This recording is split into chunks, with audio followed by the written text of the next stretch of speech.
Good morning, Claire here in the Pacific Northwest, Puget Sound area, Grow Zone 8B, and it is kind of a weird morning. It is super sunshiny, beautiful, but it is actually sprinkling right now. So I'm going to keep my eyes out for rainbows out here. But I'm going to have to do some quick garden work this morning before I take you on tour because I have to put all of my tomatoes and peppers, some that I've bought, most that I've started, in these because the squirrels keep getting the pots, ripping my plant out and taking the dirt and throwing it in the yard, probably looking for a seed of some sort. But so this is going to be my temporary, well, I guess for this season, permanent garden situation for all my tomatoes and peppers. And some of them are looking pretty sad. So that's the thing about gardening, is having hope in sometimes a hopeless looking situation. You might be pleasantly surprised. So we're going to go for it. So I walk out here to do some yard work, and there's all this nice black dirt here on the steps. Like, what in the actual world? One of my containers that had some of my starts is all torn up, and then here is one of my start pots. I'm like, well, what in the world? I realized one of my peppers that I had been so diligently growing has been yanked out, and I had just seen a squirrel messing around in my backyard, and I had seen black dirt in the yard this week, and I'm like, well, where on earth did that come from? So this is probably not the first one of my pots to get yanked up and pulled out into the yard. I just had to fill all these bags and roll them down and get them in the position that I wanted them to be in. And then I just had to start planting everything out. Some of them looked pretty dried out. Hopefully they'll do better now that they're going to be able to send down some good roots. And some of the ones that I had been growing, of course, the ones that have survived the squirrel attacks are my puniest ones. So I put about three little tiny tomato starts in one pot and three tiny pepper starts in one pot, which is probably not ideal, but I don't foresee all of them growing. And since I don't foresee them all growing, then I have a feeling they will all grow very well, because that's how gardening works. And here they are all in a row. And I am really proud of this particular pepper start because this is one that I bought. That's when I started, and it's looking really nice.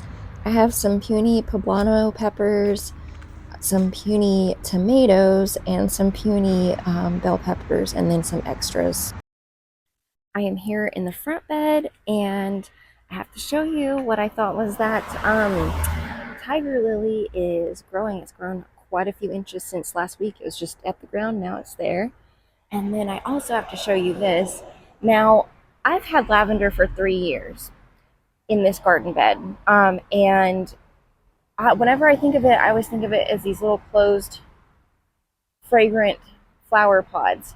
I don't know that I've ever paid attention or noticed, but this year I've seen that they are opening up into these cute, precious little dainty flowers. I can't believe I've never noticed that before. And then here we have our foxglove, and it is probably coming to the end of its life because it's putting out all these seed pods here. So when it dies off, I'm gonna let several of these stalks stay so they dry out, and I'll be able to harvest some seeds and plant some on purpose this year.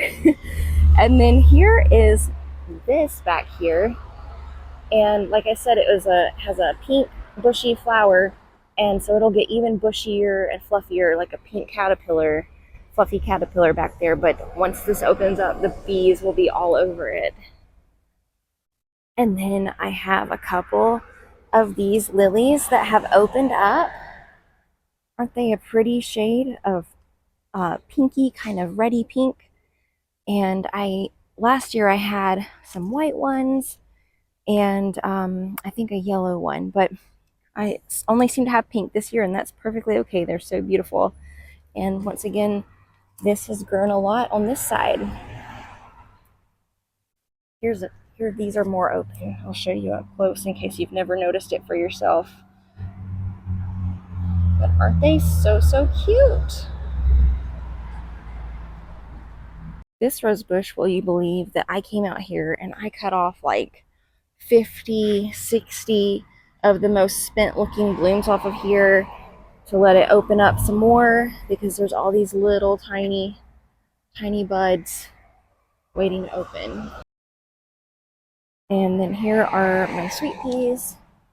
They are doing, they're growing. I don't know that they're going to grow enough to trellis up here and make flowers before it gets too hot, but at least a lot of them did pop up.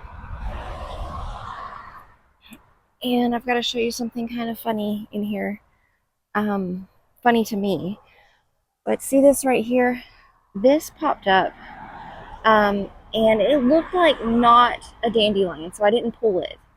And I took a picture of it on with my iPhone the other day to see what it was, and it said it's borage. And so, anyway, the funny thing about that is that I planted a bunch of borage and coneflowers and rudbeckia and daisies up here. I just put a bunch of seeds out like months ago and nothing came up. So I was like, well, I guess those seeds were bad. But here is some borage that I planted. And then this, I don't even know what this is. I'm not going to pull it up. I'm not going to pull anything up in this bed that does not look like a dandelion because I did put the seeds, and apparently my seeds take 10,000 years to germinate. So who knows what this is going to look like in a little while. And here is some of that paprika achillea. I don't know if I'm saying that right, but it is about to open up all the way too, and that is going to be so pretty. I had to show off some of my favorite flowers, nasturtiums. I did not know that I love these so much until a few years ago when I got some unexpectedly and planted them just to see what would happen. And what I love about them so much is when you take one off, like this one is kind of past its prime. It's still beautiful, but this one will just open up, and so will these. So I've been doing that and just taking buds off, and more keep coming. And I am love this red one so much. It is my favorite one. But you guys, this PTP is fun as far as we have gotten some snacks off of it, but it has not kind of grown up and really taken off the way that I had hoped it would, because I really did want to see this thing just completely covered. So what I think I'm going to do is I'm going to throw some cucamelon seeds in here and just see if they germinate and see what happens with that, because that could be pretty fun too. The kids got an opportunity to plant some sunflowers and some pumpkins, and they're germinating. And I'm actually running out of places to plant pumpkins because they take up so much room. So I have an idea that's a little bit unhinged with these and some other pumpkin seeds I have. I'll clue you in on it next week if I end up doing it. And I finally did plant that honeydew melon, so hopefully it'll continue to thrive and grow on up here. And then here is our tomato forest. We have some buds, some flowers on all of the tomato plants, so hopefully we'll get some tomatoes soon. This little homegrown tomato plant that I was holding on to dear life for so long and it's not really doing well, it's finally, given up the ghost. It's gone. So, but this one, it is still alive despite being pulled up once by the squirrels, and it's putting on several leaves, even though it doesn't compare to the ones that I bought. That were grown in a greenhouse probably. So, comparison game, but I'm glad it's still there. And then I don't think I've ever showed you guys Connor's little garden that he and I built together. This was 100% his idea. He decided to put the pathway, he wanted to put the rocks, and then this is his little garden area, and he loves lettuce, so that is his number one favorite thing that he's been growing so far. And he planted some carrots, so they're starting to come up too. Here's our volunteer pumpkins, and they are doing so great. I'm so excited to see what kind they end up being. And that one too. And our sunflower, this one's still alive. Something came and killed our other one. And, all these things are still here, except for that cantaloupe at the end is doing pretty puny. You guys, this is amazing me right now. I pinched these snapdragons like last week, and they're already coming in and getting bushier and creating the two offshoots. So I'm hoping that these finally come alive and start blooming. I'm so ready for some flowers right here. Everything out here appears to be doing well and healthy and getting bushy. And the cosmos are super lush. I'm just so anxious for the flowers. And here are our sunflowers. And I'm so excited because it looks like some little flower heads are forming. So maybe we'll have some color in this garden. Finally, it's been such a long, impatient wait for this to come together, but things are happening. And then we have the Three Sisters garden, and the beans are growing way faster than the corn. So I don't know if when people do Three Sisters, if they let the corn take off first and then plant the beans, or if they do truly just put all three things in the same hole. But I had to put some supports out here so that they could grow up it. I have to show you guys my wild corner of the yard because there's a particular plant that I had told y'all were lilies. Because they do look kind of lily-ish, and that's what I've always thought they were. But then I was watching Gardener's World, and they had a garden that was full of different types of what is called alstroemeria, and it looked so much like this. And I actually happened to get something that looked like it in my Mother's Day bouquet, and I loved it, and it lasted for a really long time. And I wanted to get some for my yard, but then I was like, hey, that looks like what I have growing out back. All of these are yellow. Um, so I can't wait for them to open up. Some of them are on the cusp of doing that, and I can't wait to maybe put some in some bouquets of my own. And this whole area is just stocked full of that and the foxgloves. So I'm just really stoked. This week we wanted to do some family time at this little nature area in Point Defiance and go to the rose garden, but all of the turtles were out basking today and really getting a good show from the ducks. They were bobbing up and down trying to catch stuff, and it's just so cute to see their little heinies up in the air as they're doing their little deep dives to get some food. She's looking for fish or bugs. She's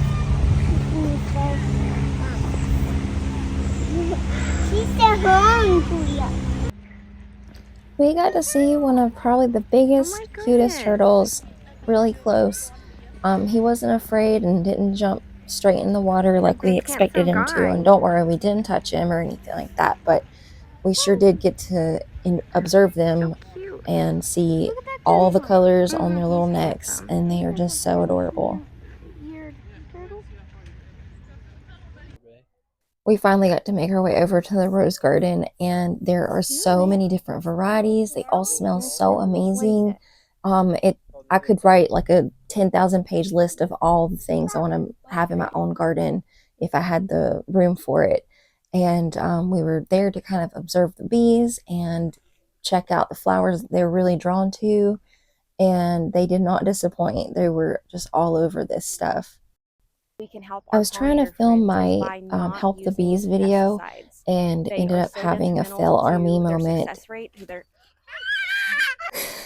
But don't worry, everybody's okay. We were fine. We continued on with our adventures, and we even got to see some little baby ducks, which made everything 100% okay. It's always a good day when you get to see little ducklings swimming around with their little flippers. We are still trying to convince my husband to You're missing the baby ducks, like Connor the and green light Katana. for Yes to Ducks because we want some of our own. Can I have it? Can I have a little Jalila puppy puppy? Delilah. Daddy, can you please get us a baby duck from Wintel?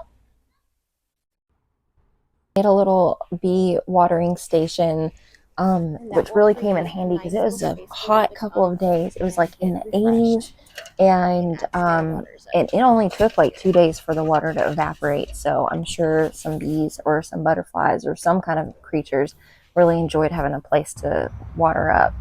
And I was able to get some of our flowers and put them together in another arrangement. Once again, some were weeds, some were cultivated, but I love playing around with that.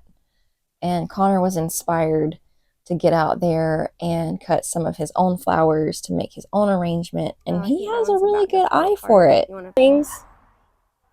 Okay. All right, nice. And one more thing. This was his final arrangement, and I think it turned out really, really cute. And we love having fresh flowers inside now. I love it. That lavender smells so good. Everything fine smells good. Mm-hmm. I can smell it. It looks so nice. Thanks for joining us today to see what we've gotten into this week. And I hope that you guys have been having a fantastic week of gardening. Whether you're growing in bags or in a garden bed, I hope that you're having lots of success. That being said, I hope you'll have a great day, and I will see you next week.